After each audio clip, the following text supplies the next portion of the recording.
Good evening, students. In this video, we will be discussing about the poem Dunciad, Alexander Pope. As requested by you, you are not able to understand the meaning of this poem, so I'll explain you the meaning of the poem of each line, and I'll also explain first of all that what is the background of the poem. So Dunciad by Alexander Pope is a satirical poem. Basically satirical means जब हम किसी के ऊपर कुछ जो है कस रहे, ताना कस रहे होते हैं जैसे, ठीक है। तो अलेक्जेंडर पोप इस पोएम में जो है, जो उस टाइम के पोएट्स हैं, उस टाइम के जो राइटर्स हैं जिनका काम क्वालिटी का नहीं है, ओके, लेकिन फिर भी उनका काम जो है वो पब्लिश कर रहे हैं, कुछ जो एडिटर्स हैं, जो पब्लिशर्स हैं, क्योंकि उनका काम जो है वो लो क्वालिटी का है, तो उनको ज़्यादा पैसे नहीं देने पड़ते। तो इसीलिए अलेक्जेंडर पोप ऐसे पोइट्स के ऊपर जो है इन्होंने सटायरिकल पोएम लिखी है, और इस पोएम में उन्होंने पर्सोनिफाई किया है उन लोगों को जो लोग जो है क्वालिटी का काम नहीं लिख रहे थे उस वक्त, जिस वक्त अलेक्जेंडर पोप लिख रहे थे 18th सेंचुरी में। तब जो है कुछ ऐसे भी ऑथर्स थे जो लो क्वालिटी का काम जो है लिखते थे, लेकिन उनका काम पब्लिश हो जाता था। क्योंकि जो पब्लिशर्स या जो एडिटर्स जो है पैसे कमाने के लिए जो है पब्लिश करते थे काम को, वो उनके काम को जो है खरीद लेते थे। तो ये इस पोएम में बेसिकली अलेक्जेंडर पोप जो है वो पर्सोनिफाई कर रहे हैं उस टाइम के उन राइटर्स और उन पब्लिशर्स को जो कि लो क्वालिटी का, जिस काम का कोई भी क्वालिटी नहीं है, उस काम को वो पब्लिश कर रहे हैं और लोग उनको सराह रहे हैं। तो जो लोग उनको सराह रहे हैं, जो लोग उनको अप्रिशिएट कर रहे हैं, अलेक्जेंडर पोप उनको भी इसमें क्रिटिसाइज कर रहे हैं, ठीक है। तो इस पोएम में बेसिकली आपको यही मिलेगा that the Alexander Pope is actually trying to criticise the times. So this poem is written by Alexander Pope and was published in 4 versions, that is 4 books. These lines above are taken from book 2 pages 20 and 21. तो इस poem में 4 जो है बेटा, 4 books जो है इस poem की, it is a piece from 1 book. Book 2 में से ये जो है कुछ लाइन्स ले ली गई हैं, अदरवाइज ये जो पोएम है डंसिएड ये 4 किताबों में लिखी गई है।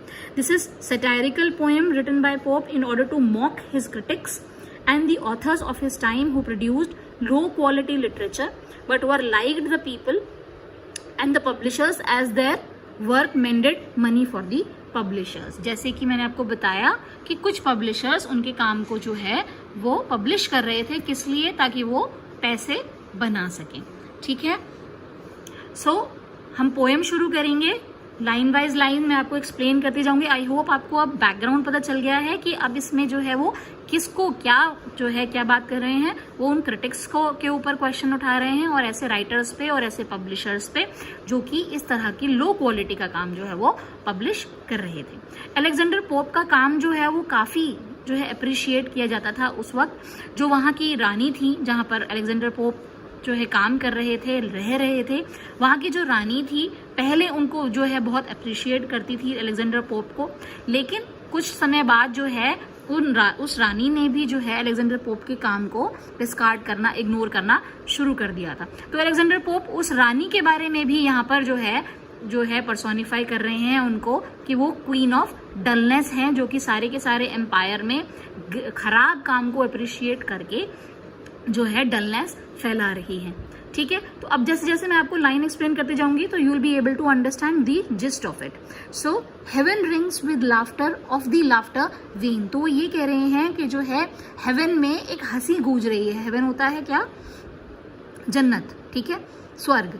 तो वो कह रहे हैं कि हेवन में जो है हंसी गूंज रही है, और हंसी कैसी गूंज रही है जिसका कोई मतलब नहीं है, यानी कि वो हंसी जो है वो बेकार की हंसी जो है वो गूंज रही है। क्यों? वो एक्चुअल में ये कहना चाह रहे हैं कि हमारे जो सोसाइटी है उसमें बेकार के काम को अप्रिशिएट किया जा रहा है जिसका कोई मतलब नहीं है। So heaven rings with laughter of the laughter vain, यानी कि हंसी गूंज रही है, लेकिन वो हंसी किस बात पे आ रही है वो किसी को पता नहीं है, यानी कि उसके पीछे कोई मतलब नहीं है। Dullness good queen repeats the jest again. जो डलनेस की जो क्वीन है, ठीक है, जो डलनेस यानी कि उदासी की जो क्वीन है, जो बेमतलब की जो क्वीन है, dullness, the queen of dullness जो है रिपीट्स द जेस्ट अगेन। वो ये कहती है कि इस हंसी को और गूंजने दो। या क्यों? क्योंकि she is the queen of dullness, तो चारों तरफ वो क्या कराना चाहती हैं, सिर्फ डलनेस, बेकार की चीजें। 3 wicked imps of her own Grub Street Choir, Grub Street choir, Grub जो है, ग्रब स्ट्रीट एक जगह है लंदन में, ठीक है। तो 3 wicked imps, इम्प्स क्या होते हैं, इम्प्स जो है छोटे छोटे जो है, आप जिसे क्लाउन्स कहते हैं छोटे छोटे, ठीक है, बोने जिसे कहते हैं। तो 3 wicked imps, इम्प्स क्या है कि वो कोई भी रूप जो है वो ले सकते हैं, बहरूपीय जिसे हम कहते हैं, कि वो किसी का भी जो है स्ट्रक्चर ले सकते हैं। So 3 wicked imps of her own Grub Street choir, तो उन्होंने क्या किया है, डलनेस क्वीन ने, क्वीन ऑफ डलनेस ने क्या किया है, अपने 3 इम्प्स को उन्होंने क्या बना दिया है, शी डेग्ड लाइक, डेग्ड मतलब होता है रूप लेना, ठीक है। So she dagged like Congreve, Addison and Prior. तो यहाँ पर अब वो 3 पोएट्स, 3 ऑथर्स के बारे में बात कर रहे हैं जो उस वक्त अलेक्जेंडर पोप के टाइम पर जो है लिख रहे थे, कॉनग्रीव, एडिसन एंड मैथ्यू प्रायर। तो ये 3 जो हैं ये पोएट्स हैं, ऑथर्स हैं, जिसके बारे में डायरेक्टली अलेक्जेंडर पोप जो है उनको क्रिटिसाइज कर रहे हैं कि वो जो 3 wicked imps हैं क्वीन ऑफ डलनेस के, उन्होंने क्या, किस चीज का रूप ले लिया है, कॉनग्रीव, एडिसन और प्रायर, 3 जो है ऑथर्स के। Next line, Mears, Warner, Wilkins run delusive thought.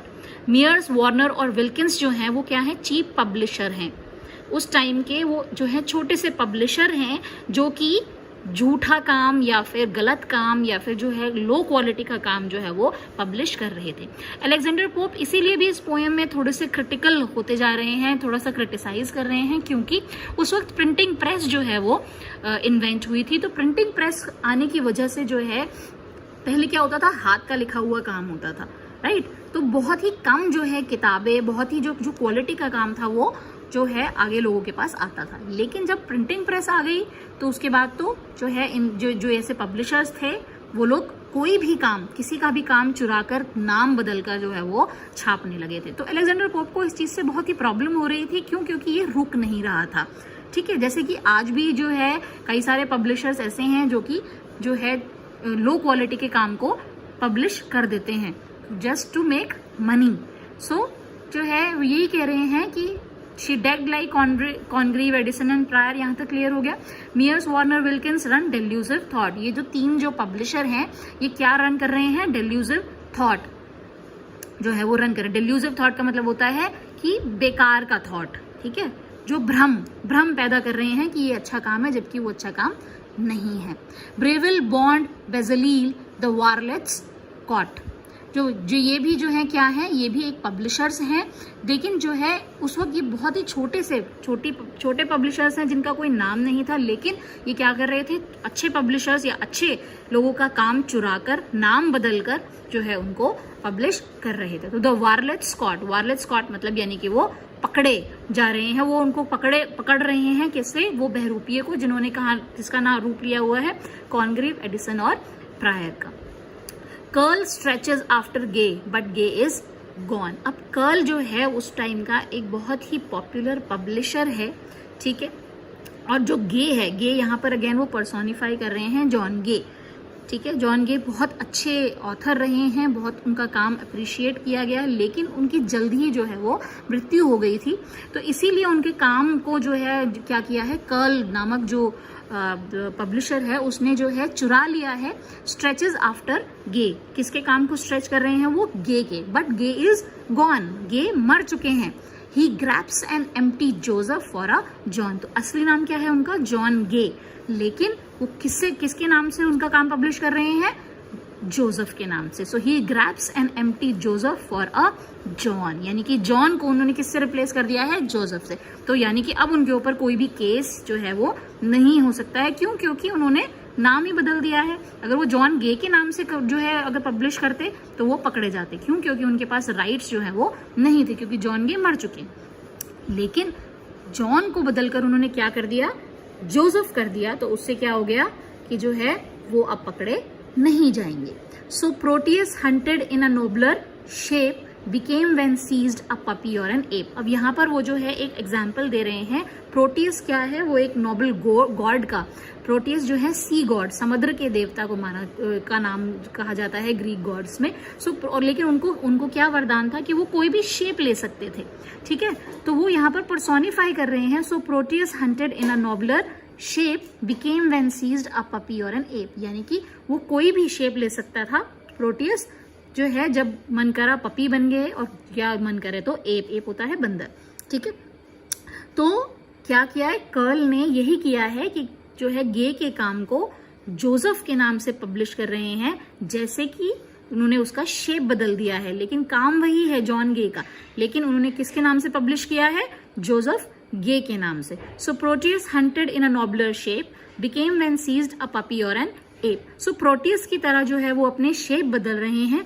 कैसे, जैसे प्रोटियस किसी भी चीज का शेप ले लेते थे, पपी या फिर एप का, ठीक है।